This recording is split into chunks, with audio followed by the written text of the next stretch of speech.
Hey everyone, and welcome. Really? Welcome.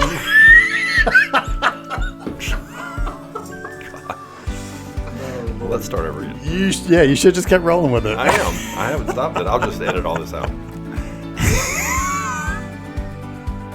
Hey everyone, and welcome to Port City Living, the podcast about life in Wilmington, North Carolina. I'm your host, Bill Corbett. I am a real estate agent, and my co-host is Brad Brown, and he is a mortgage lender with Atlantic Bay Mortgage.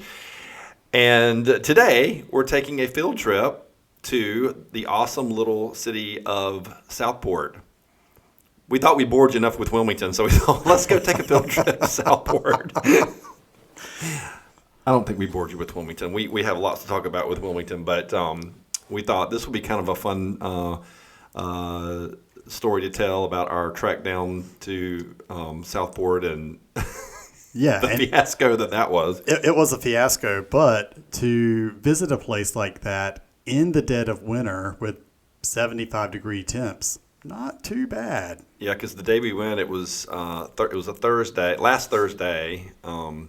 And it was, well, we thought it was going to be a great day, and it was a great day. But we started out, my brilliant idea was, let's take a trek down to Fort Fisher. Oh, here's where the fiasco begins. Yeah, let's take a trek down to Fort Fisher. So for those of you who are not familiar with the area, you leave Wilmington and you head down to Carolina Beach, and then you go through Carolina Beach, through Curie Beach down to Fort Fisher, and the Fort Fisher ferry takes you right over to Southport. And going that way from Fort Fisher over to Southport is about 35 minutes on the ferry. If you go, Well, I was going to say, mind you, when we were going over the island, you remember I was like looking over the waterway out to the right side of the car. Snow's cut. And I was like, man, there's a whole lot of dense You fog didn't say that over out there. loud, I though. was thinking it because I told you.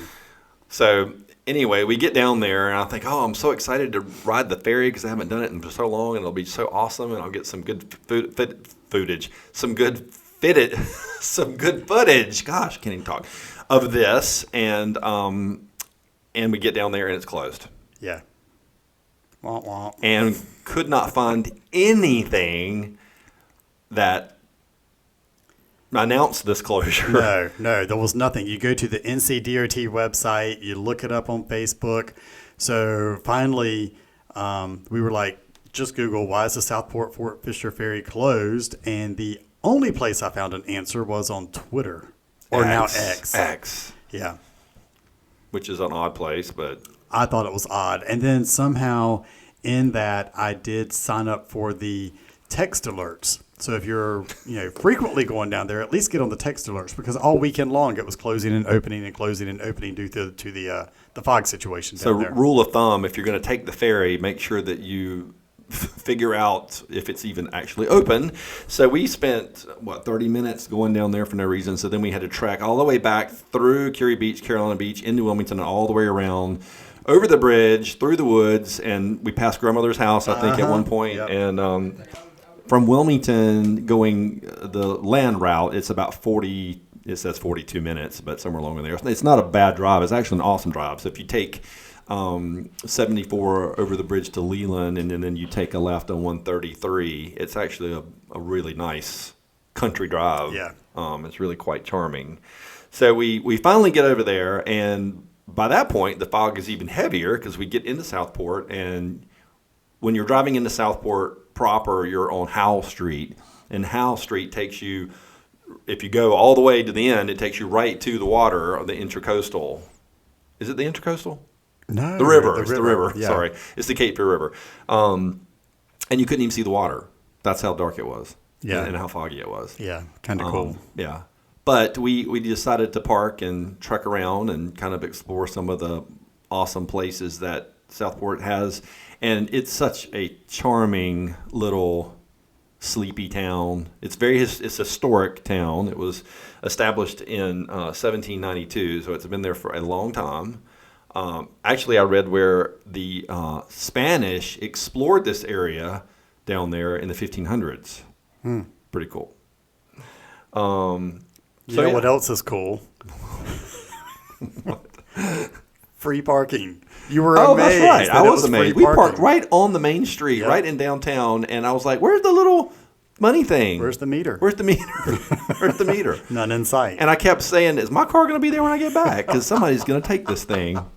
And it was right there when we got back, and I was flabbergasted. You can't go anywhere anymore and not have to pay for parking. This is true. So if you want a nice little day in a charming town on the water, I highly recommend you go to Southport. I don't know. I think I could live there one day, perhaps. It's just so cool. Down at the foot of Howell Street, like I said, is the Southport Pier, so you can go out on there, and it's free to walk out on. It was free to You don't walk have on as pay. well. If you go to Wrightsville Beach, everybody, in case you did not know, if you go to the pier at Wrightsville Beach, Johnny Mercer's, you have to pay to go out on that thing. You can't just walk out there. So if you go to Southport and you want to walk out on the pier, you don't have to pay. You just go down there and do it. It's not quite as eventful, but still it's lovely. And the good thing about Southport is you look over and you can see Bald Head Island, and you can see the lighthouse over there, and that's kind of cool. And then the road that's perpendicular to Howell Street is what is it? Bay Street, West Bay Street, and all the historical homes look out over onto the bay. It's quite lovely. Yeah. Yeah, so we parked for free. Park for free. We walked down. What was the first stop? The first You were ready to stop spend all your money. it was my favorite place. You were ready to spend all your money. Is the Southport Market, which is on Howell Street in the corner of that and Moore, because it's across the street from the Christmas house, which we'll talk about in just a minute. But this store is really kind of funny because we talked to a lady that works in downtown Southport, and we told her that we went to this store, this Southport Market, and she kind of rolled her eyes because she thought it was she thought it was a tourist trap. Yeah.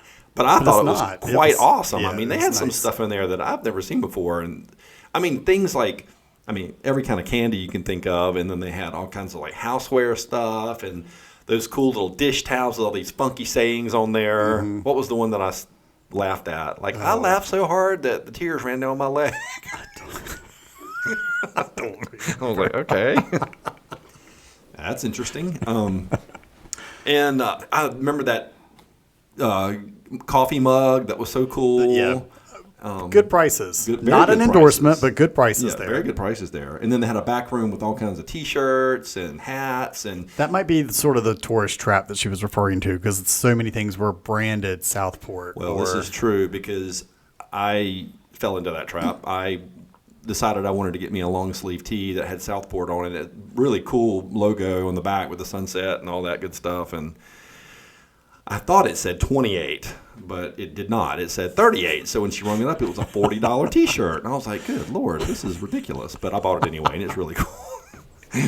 And for those of you who are Richardson hat fans like I am, that is the only hat that I will wear. They have every kind of Richardson hat that has Southport splatter all over it. Yes. So if you want a Southport hat, I highly recommend going to the Southport Market. It's an awesome little place to go to. Then we bebopped down the street and went to that other place at Ocean Outfitters, I think Ocean it was. Outfitters. Yeah. That's kind of cool. Lots of clothing, lots of flip-floppy stuff. Yeah. And then we walked into a little thrift store. They were selling clothes for $1. Mm-hmm. That's crazy. Yeah. Yeah. You almost bought a little suit, right? Well, I did try on a jacket that would have been like $4. It was way too big. And then they had a complete Banana Republic suit that was $4, too big. But then like this guy was in there buying jeans for $1 a pair. Yeah. It was Kind of interesting. interesting, yeah. And so while Brad was shopping for his $4 suit, I was I was looking for my next garden party look. I was that show, yeah. I don't think it's quite bright enough for you. It wasn't. That was a little dull. It wasn't. I was down the street in church because I'm a good boy.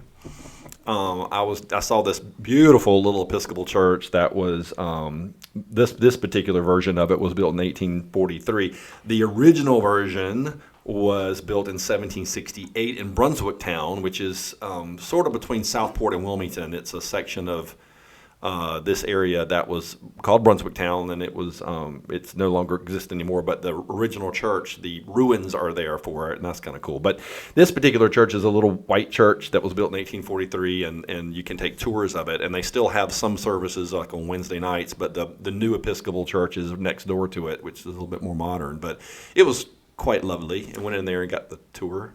So when I walked in and they had the easels on the side and they had the destruction where the ceilings had collapsed, was that from Florence? That was from Florence. It went through. They said the ladies that were in the church said that basically the roof got peeled back, and it destroyed most of the inside. But they did an amazing job of putting it back to where, and everything inside is wood, so it's that sort of like beadboard kind of look to it, and the ceilings and the walls and everything. And honestly, if nobody had told me, I would have never known that it wasn't original. There was one little section, it's not painted all either. stained, yeah. There's one little section at the back behind the pulpit where it was original that it didn't get destroyed. But that was kind of cool to go in there and see them and visit and that kind of thing. But for those of you who don't know about Southport, besides it being a charming little town, it's actually a big destination for movie productions. A couple of the famous ones that were filmed down there was I Know What You Did Last Summer. So when you see, oh God, what's her name? Jennifer Love Hewitt, and she's standing out in the street screaming. What does she scream? What do you want? What do you want from me? Or yeah, whatever it is she says. That's filmed right in the neighborhood portion of Southport. And for those of you who've seen the movie, when they're doing the parade where Sarah Michelle Gellar is on the float going through the parade part, I was actually down there that day when they were filming that particular part. So I'm standing in the crowd watching. I was not an extra, but I was standing there watching that part. What'd you say? What year did you say that was? 97? 97. Yeah. Spring of 97. And they used Burgal as part of it too. So it would be really funny how they would piece this together, because they'd be running across Southport, and then all of a sudden we'd notice that they switched to Burgal and running across to the Harold's department store. Yeah. And I was like, well, that's not the same location, but that's kind of cool the way they do movie magic. I actually forgot that part of that was filmed in Burgal. Because the sister worked at Harold's department store. Yeah, I remember now that you're saying it, because I just rewatched it maybe 2 which or I 3 think years ago. is that now the brewery? No. No, it's the next door to Yeah. it. We're gonna talk about Burgal too. We're gonna do a little field trip to Burgal, North Carolina, as well. For those of you who remember our first podcast, that's where I was raised. So we're gonna feature that at some point. But another good movie that was filmed in Southport was Safe Haven. Oh yeah. So we walked right over to where the little store was that Josh Duhamel worked in, and then right across the street is the house that. Did he live in that house? I don't know. I can't remember if he lived in the house, but the house is across the street. They featured in it. And that little store that they built there must have been teeny tiny, because that little plot of land is not real wide. So they made it look big, but there's not a lot of space right there. What else, Brad? What else did we do when we were down there? We ate. Oh yeah, we did grab some lunch, and then after lunch we hit the Christmas joint. So Christmas joint. What's interesting though, well, maybe not so interesting, but everything was closed. All the restaurants were closed. All the businesses were open. Most of the restaurants on the water were closed. I think they tend to do that down there for some reason. So make a note of that. If you go down to Southport in the wintertime, most of the restaurants down there are closed. Especially over where we ate at Fishy Fishy Cafe, which is right on the water. Provision Company is right beside it. That one was closed. Fishy Fishy was open, and we definitely ate there. Frying Pan was closed. Frying Pan was closed. But yeah, there's some good food. And there was another restaurant that your friend mentioned that's in Uptown. Do you remember what that one was called? And everybody talked about how good that was. I thought that was Taylor's. Was that the one that was closed? Well, no, Taylor's was there years ago. Y'all, if you wanted really good Southern food, Taylor's was the place to go. And unfortunately, it's not there anymore. But we used to drive from Wilmington to Southport and go and eat breakfast.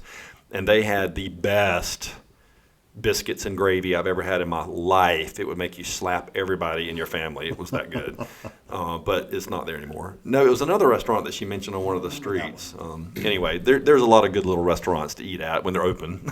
Yeah. I mean, the burger joint, Blue Cow, I think that's the name of it, that was open. The Oyster Bar next door was open. Just the places along the water, they tended to be closed. Yeah, for some reason. But and then the Christmas joint. So that was actually when we were getting ready to leave, and we had to bounce back into Southport Market so I could buy that T-shirt, that expensive-ass T-shirt. And then I was like, oh, there's the Christmas store. Let's go in. And what did you say? Brad was like, not having it. I'm like, I'm not interested. Never been in there before. Well, I it was like, let's go when we get close to Christmas. amazing. It is a older Victorian type 2-story house, and it is packed full of every Christmas ornament you can think of, and not just Christmas. They celebrate. They do not discriminate on what they sell there. They don't. There was a Arbor Day is questionable. She had no Arbor Day decorations. Arbor Day is questionable. So if you're really into Arbor Day, you might not luck out there. They did have a whole St. Patrick's area. Valentine's Day, Easter, Halloween was upstairs. They had an amazing collection of nutcrackers. Oh, and what was really a cool theme throughout those places that we went to in Southport was retro candy. That is a huge retro candy section in the back of the store. We got in there, and it was like we were going down memory lane because they had the little the tobacco pouches that was bubble gum. For those of you who remember that, candy cigarettes, Runts, Charleston Chews, Mary Jane's, the little caramel with the cream in the center. Oh, remember the little wax bottles with the liquid in it. Oh, and the wax lips. And I did buy the wax lips. Did I tell you? No. I bought the wax lips and the wax mustache. Oh. I meant to give you that one, and I forgot. It was in the bag. And so I bought a bag full of taffy because they had every kind of taffy you can think of. And I bought odd stuff. So, like, I bought a popcorn one. I had a dill pickle one. Gross. I had a fireball one, which Brad got a hold of in the car and like to choke to death because it was so. And it wasn't even the act of eating it; it was going down at the end. It got but you love surprisingly Fireball. Hot. Not in taffy form.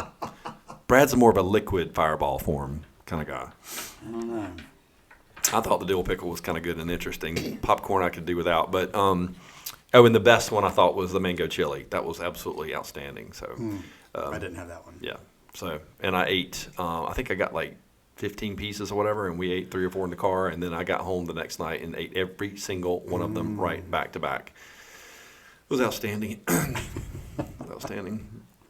But, yeah, so our day in Southport was quite eventful. Oh, and then by the time we left, about 2 o'clock or so, all of the fog was gone. Yeah. It all lifted. Yeah. And so we kind of headed back down to the waterfront. I took some photos of the water and the lighthouse across the way, and that was pretty awesome. And so we thought, well, we'll just trek back over to the ferry. It'll be open now. We'll ferry back across over to Fort Fisher. We get there and pull up to that little gate thing. The little lady opens the thing, and I'm like, we're here to get on the ferry. And she's like, yep, it's still closed. And we're like, but it's perfectly sunny out. So we have a theory about that. What's our theory, Brad? I don't know. You know that somebody probably is like, I'm taking the day off. Oh, yeah. Yeah. The ferry driver, because it was foggy this morning and I ain't coming back. Yeah. I ain't coming back. Yeah. I mean, I actually called my friend Michelle, who lives across the way or works across the way on Bald Head. And because the fog was setting in, she was like, I'm actually getting the ferry back over so I can do X, Y, and Z with my kids and not get trapped on the island. And not be trapped. And I remember when I was on Bald Head, it's been a little over a year ago now, and she said that for various reasons, Mother Nature does her thing, and the fog does start to roll in, and they shut it down. And you don't get back over until they open back up. So Bald Head, for those of you who don't know, is you can only get over there by ferry. And there's no cars on this island.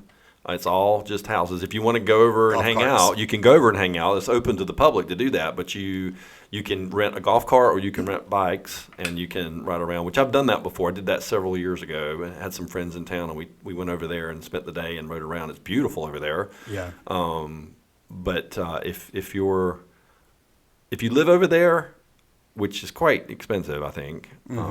It's exclusive. It's very exclusive. Then and if you're doing renovations and stuff, you have to have that person haul everything over on the ferry. So it's not the easiest way to live. I can assure you of that. Same goes for like parties and weddings and stuff. They have to load up there in Southport or maybe even in Fort Fisher, and they have to get all their supplies over. Yeah, it's a thing. But it's kind of cool. It's a novelty, I guess. I wouldn't want to live like that. No. I would be afraid of getting stuck on the island and can't get off. And Yep. and then if you're curious about real estate in Southport, it's kind of expensive. We saw a really beautiful home, really beautiful home right in the historic area, and I don't know what was there before. Clearly, whatever was there must have been small or insignificant, but it was torn down, and they built this lovely home with all the oaks around it. And I looked it up, and it sold for, what did I say? Was it 1.7? 1.7 million, It's and probably gorgeous. we'll say 2.5 blocks from the water. Yep. We'll say about. So if you're looking at real estate in Southport proper, it's going to cost you a little bit. The further out you go, it's not as much, but it's a little pricey. Yeah. A little pricey, but lovely home though, and the streets are just lined with these amazing oaks and all these historical homes, and it's charming, very charming. I highly recommend taking a drive down if you're in the area and having some lunch. And the other really, really cool thing about the foot of Howe Street, where the pier and stuff is on West Bay, is they've got all these swings set up on the sidewalk that's right on the water. Oh, yeah. Yeah, that was kind of cool. And all the swings have some little memorial type thing saying that, John and Jane said I do to John on May 23rd, 1999, and so-and-so said this and did this at this date, and I thought that was pretty cool. And some of those were covered in bird crap. Some of those were covered in bird crap. That's okay. Something else we noticed too. Remember when we were up there, there was some lady sitting on a park bench, and an older gentleman walked by, and he was like, "Hello, ladies. Good morning to you." Da, da, da. Oh, yeah. And he was walking his old dog or whatever, and I was like, it's they had this sense of community down there, which you don't see very often, and I'm assuming everybody probably knows each other because it's such a small area, and it has that feel of nostalgia where the world is slowed down just a little bit, and everybody knows each other, and everybody's cordial, and everybody's sweet to each other. And well, I know when we were walking down, what'd you say that water road was? That not Howe, but the other one, West Bay. And we were walking down West Bay, and the man comes walking up one block with his dog, and he sees, "Hey, Steve, mailman Steve," walking around. Yeah. And I don't know my mail person's first name. I know He's mine. like, "Hey, but, Steve, how's it going?" I know mine, but I think that's very rare for people to know. I mean, we probably should know our trash people's names too, but we don't. Right. I'm sure. Agreed. But yeah, it's a sleepy. Well, I don't know if it is sleepy town, but it's definitely a slower paced town. I bet it's not so sleepy and small in July. Well, probably not. Speaking of July, what do they why have? I brought it up. What do they have down there in July, Brad? Take it It's away. like we queued it right up for you. But Yes, no, we it's did. the North Carolina 4th of July Festival. So this is the North Carolina Yes. official spot for the 4th of July. That's how I understand it. I have been to it once. It was way back in probably 2004 or 2005, I think. And it's a big deal. I mean, it's 40 to 50,000 people big. Yeah. That's a big number for how small That is a town very big number for how small it is. So if you're into 4th of July and you want to see an awesome parade and take in all the festivities, definitely check out Southport, 4th of July. They actually. It's on the 4th of July this year, Oh, I was going to. Shocking. in case you didn't know. But I actually thought they did some activities like the day before, too. No? I know the parade is that day. They and might. They fireworks might. are I haven't that been down there in years to do that, but that could be something. I don't know. Look it up. I mean, why don't we? Why don't we just look it Google up and see everything. what that It might is? still be pulled up on my my search here, or Um, maybe not. but the surrounding area around it is very rural. I would say, but I don't know. I think the coolest thing about it is taking the ferry over, and again, we missed all that. So that really and for those of you who also are following me on YouTube, I have a YouTube channel called Port City Living. I am going to do a video of what we did, so you can see all the places that we went to and know what I'm talking about when you listen to this podcast. It's kind of a companion, if you will, and that's pretty cool. What'd you find, Brad? Yeah, so if anybody with the North Carolina 4th of July Festival is listening, the website is not that mobile friendly. So unfortunately, we're not going to see what's going on. But they do have several things. There's a beach day. There's an arts and crafts market. There's fireworks, the parade. I mean, it's packed full of stuff. But I was actually thinking it might have started like the day before, the 4th. Well, here we go. There's a veterans recognition. There's arts and crafts market. There's an annual firefighters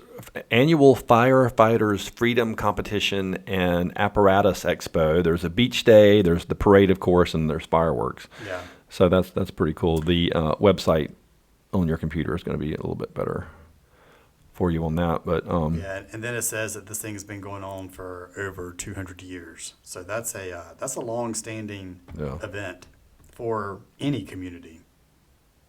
Yeah, I think it's maybe I should do that this year. That would be nice. Oh, there's a shag competition. Bring us back some footage. Music and entertainment, Freedom Flotilla. That's kind of cool.